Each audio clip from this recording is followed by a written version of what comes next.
Chapter 1.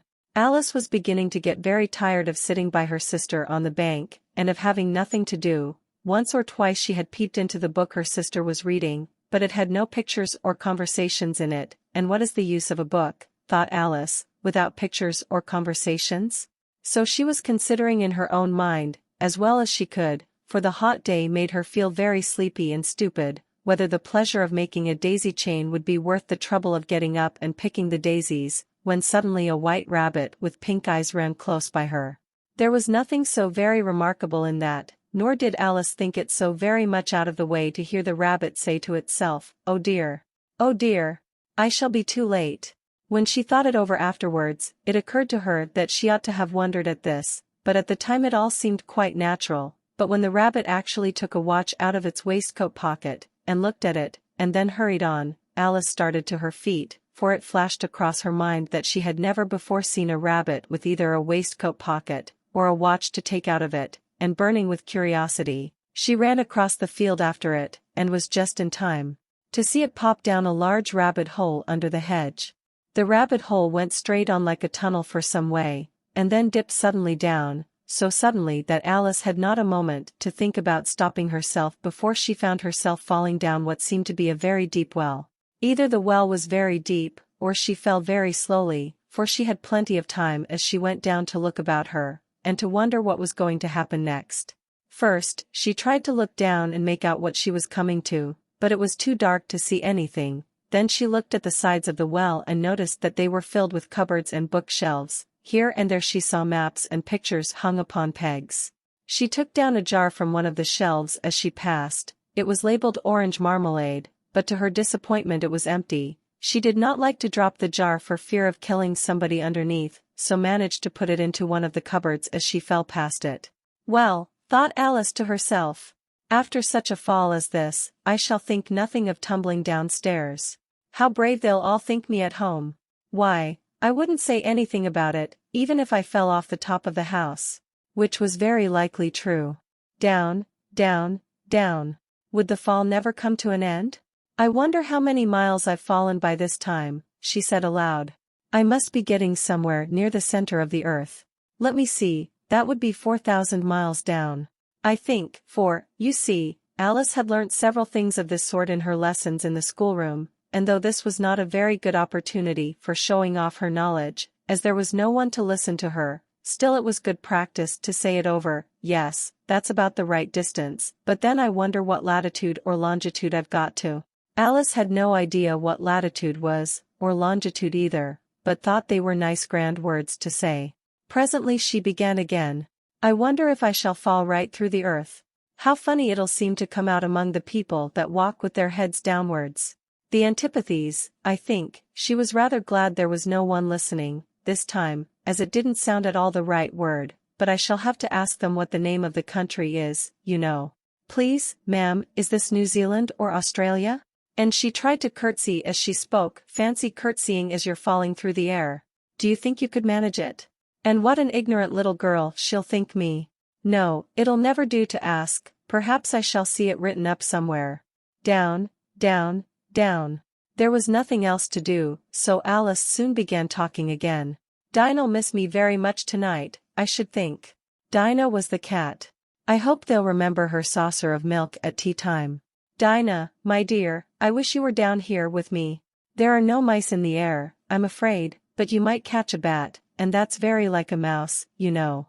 But do cats eat bats, I wonder?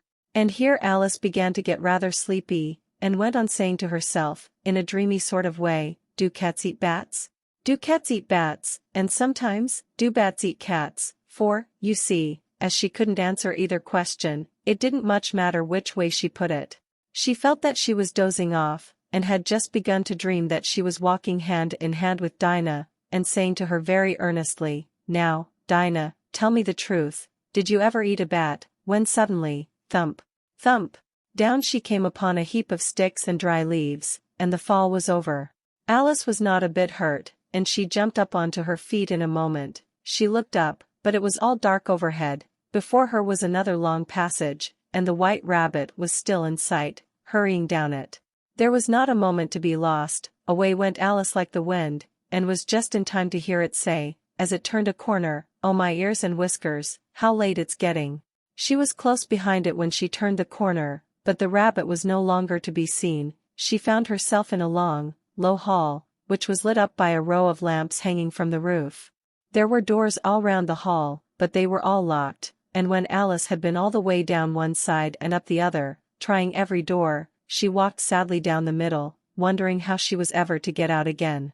Suddenly she came upon a little three-legged table, all made of solid glass. There was nothing on it but a tiny golden key, and Alice's first idea was that this might belong to one of the doors of the hall, but, alas!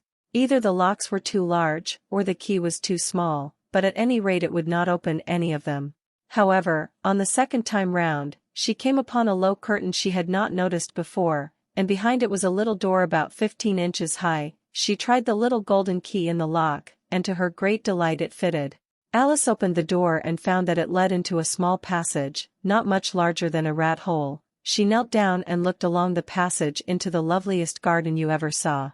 How she longed to get out of that dark hall, and wander about among those beds of bright flowers and those cool fountains, but she could not even get her head through the doorway. "Even if my head would go through," thought poor Alice, "it would be of very little use without my shoulders. Oh, how I wish I could shut up like a telescope. I think I could, if I only knew how to begin." For, you see, so many out-of-the-way things had happened lately, that Alice had begun to think that very few things indeed were really impossible. There seemed to be no use in waiting by the little door, so she went back to the table, half hoping she might find another key on it, or at any rate a book of rules for shutting people up like telescopes. This time she found a little bottle on it, which certainly was not here before, said Alice, and tied round the neck of the bottle was a paper label, with the words "Drink Me" beautifully printed on it in large letters. It was all very well to say "Drink me," but the wise little Alice was not going to do that in a hurry.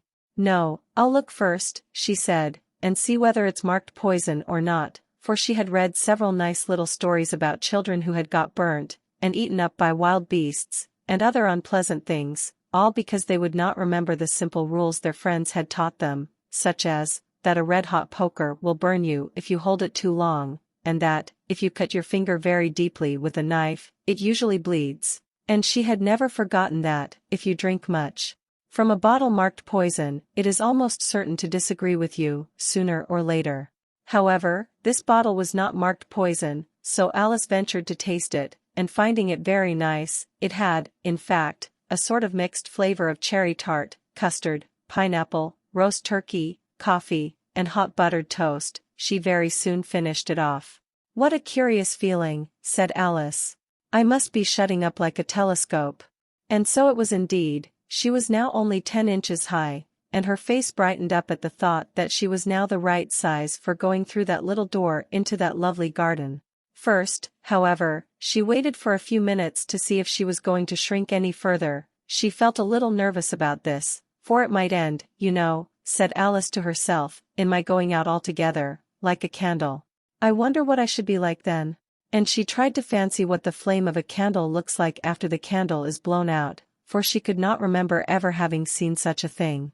After a while, finding that nothing more happened, she decided on going into the garden at once, but, alas for poor Alice. When she got to the door, she found she had forgotten the little golden key, and when she went back to the table for it, she found she could not possibly reach it. She could see it quite plainly through the glass, and she tried her best to climb up one of the legs of the table, but it was too slippery, and when she had tired herself out with trying, the poor little thing sat down and cried. "Come, there's no use in crying like that," said Alice to herself, rather sharply. "I advise you to leave off this minute." She generally gave herself very good advice, though she very seldom followed it, and sometimes she scolded herself so severely as to bring tears into her eyes, and once she remembered trying to box her own ears for having cheated herself in a game of croquet she was playing against herself, for this curious child was very fond of pretending to be two people. "But it's no use now," thought poor Alice, "to pretend to be two people. Why, there's hardly enough of me left to make one respectable person." Soon her eye fell on a little glass box that was lying under the table. She opened it, and found in it a very small cake, on which the words "Eat me" were beautifully marked in currants.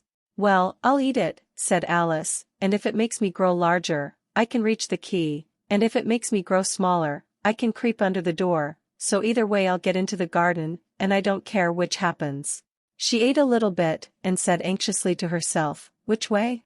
Which way, holding her hand on the top of her head to feel which way it was growing, and she was quite surprised to find that she remained the same size. To be sure, this is what generally happens when one eats cake, but Alice had got so much into the way of expecting nothing but out-of-the-way things to happen, that it seemed quite dull and stupid for life to go on in the common way.